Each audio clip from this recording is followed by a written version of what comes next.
Okay. Alright. Well, we're just in the new Zoe.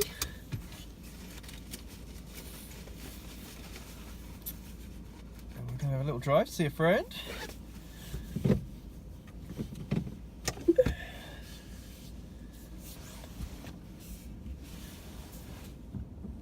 And so far, I'm absolutely loving it. This is so much better than I expected.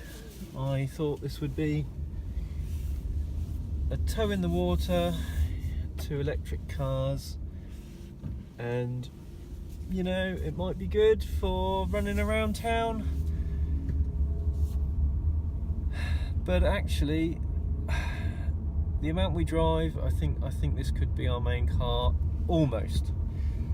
But there is occasions when I need to haul big stuff around. So for now, we're still going to have that big old diesel car with a big old estate car, and that's going to be the heavy hauler, and this one's going to be everything else pretty much. So we've better tell you about the car a little bit. This is a Zoe, Renault Zoe. It's the R110. This is the brand new. It's late 2018 right now. It's a really nice little car. We added a couple of extras.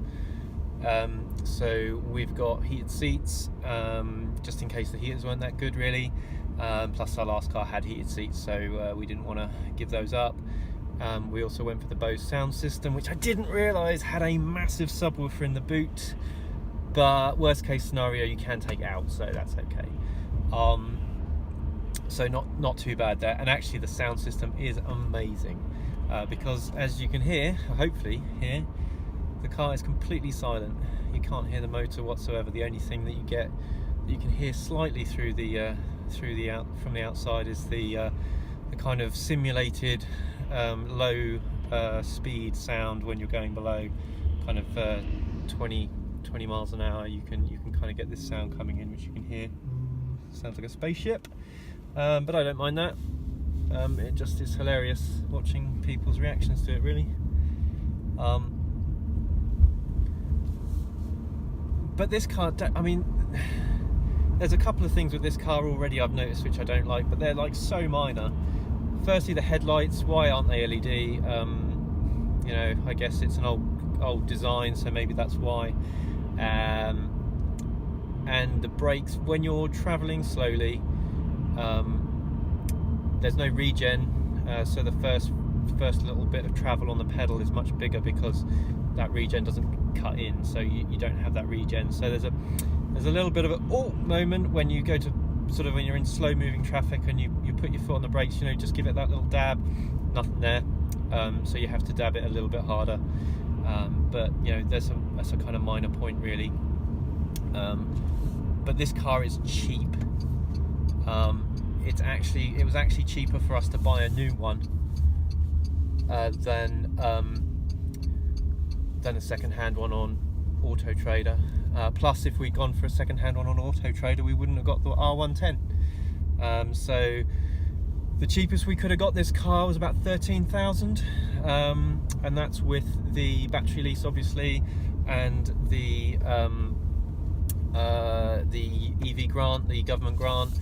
Obviously, I'm talking about this being purchased a few months ago, so we did take advantage of the full amount. Now it's gone down £1,000 or so, so that's a bit of a pain for some people.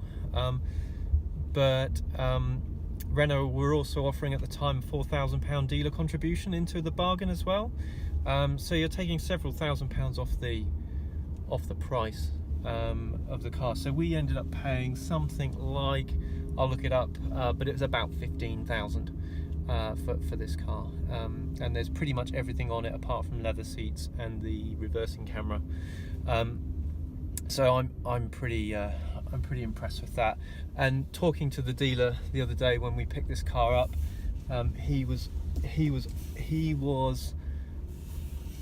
selling a second-hand one, their ex-demo car, which had 250 miles on the clock, and he was selling it for £12,000. amazing for what this car is. Anyway, I'll leave it there. I'll probably do some more because you know, owning an electric car is basically automotive equivalent of going vegan. So I need to tell the whole world about it. So yeah, I'll see you next time.